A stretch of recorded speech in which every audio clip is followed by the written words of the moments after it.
Ni lah bunga Wedelia yang orang buat teh tu, nampak tak? Tapi jangan-jangan orang tahu ni. Sebab pokok dia ni memang senang tumbuh banyak tu. Subur tu. Nampak hijau-hijau semua pokok dia tu. Dekat atas tu. Alhamdulillah. Subur. Okey. Assalamualaikum warahmatullahi wabarakatuh. Alhamdulillah. Baru ni ada orang minta kat saya ni, nampak ni. Ni mengkudu hutan noh.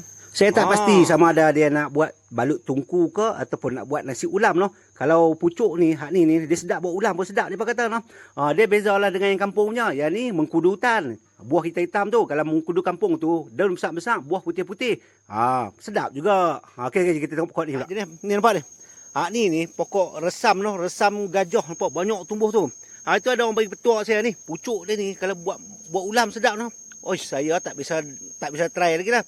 Jadi info pun belum sahih lagi sebab saya tak dapat maklumat betul-betul lagi noh. Jadi siapa tahu berkenaan pucuk dia ni betul tak betul boleh makan dan banyak khasiat, boleh info-info lagi noh. Okey, kita tengok pokok ni pula. Ni mana dah? Ni dia ni. Ni. Ni pula pokok sorok anak. Nampak tak?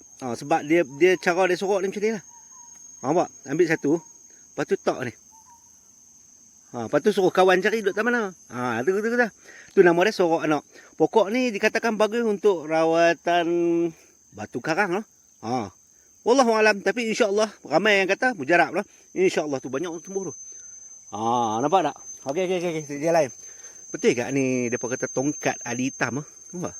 Betul ke tak betul? Tahu tak? Okey, kita sambung berjalan lagi. Tu buah manggis. Okey, sekadar tu dulu. Harap bermanfaat. Terima kasih banyak. Assalamualaikum warahmatullahi wabarakatuh.